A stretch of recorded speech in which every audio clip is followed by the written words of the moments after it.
All right, as you well know, there's an increasing number of female athletes who are standing up to the woke mob. They are saying no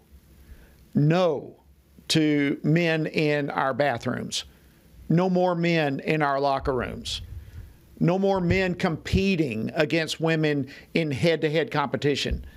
And I, for one, as a man, wholeheartedly support and echo their message. Well, one particular group of women has been particularly brave in standing together against men who are masquerading as women and entering into, trying to act as female athletes and enter into their athletic space. Well, recently, the women's swim team at Roanoke College, along with some other female athletes, took a united stand against men in their competition spaces. And joining me now by phone is one of those individuals, Paula Scanlan. She stood with the Roanoke women's swim team yesterday. She is the Stand With Women spokesman and the advisor at the Independent Women's Forum. Paula, welcome to Washington Watch. Thank you so much for joining us. Thank you so much for having me on today. Well, you are extremely welcome, and we are grateful for your bold stand and for standing with the swim team at Roanoke College yesterday. Can you tell us about what took place yesterday?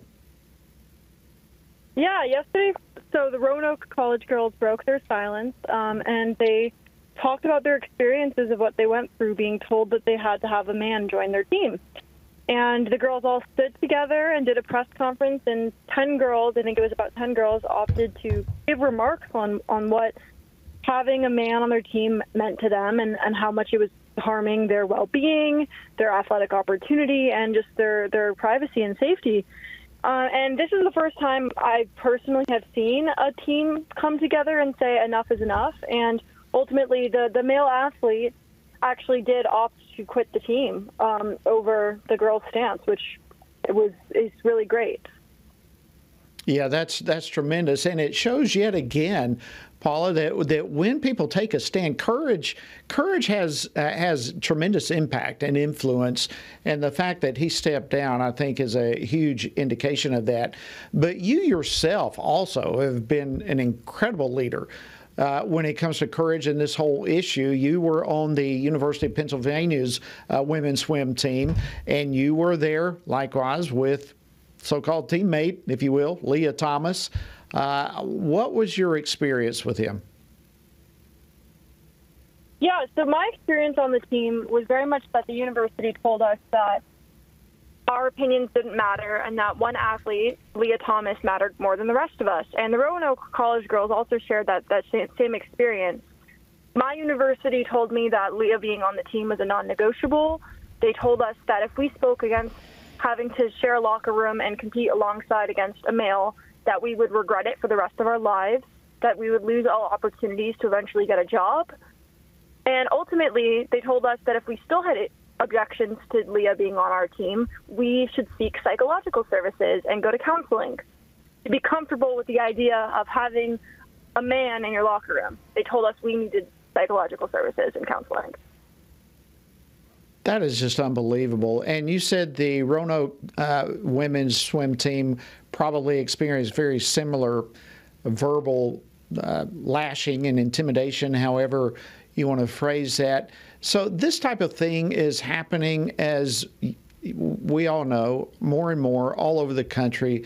So, Paula, what would you say right now to a fellow female athlete, whatever sport, but she is fearful to speak out against men who are entering into her sport? Now that you've got so much experience, what would you say to that athlete?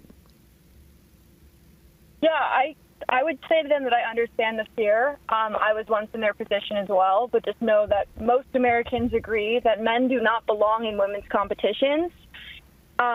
It's really challenging to take a stance, but bravery is always rewarded. I know for myself, this has helped me become a more confident person.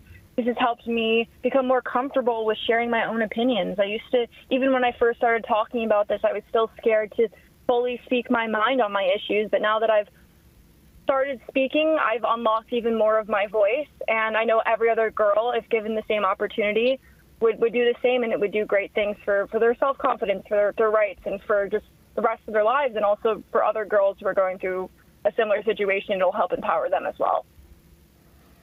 Well, you know, it's just amazing to me that we even find ourselves at this point in our society, that we are even having this discussion about men competing in women's sports, and that men claiming to be women. The whole thing is so upside down, and the fact that people like you are standing up against this, Paula, we are deeply grateful, and just say thank you for all that you do and the courage you've inspired in others.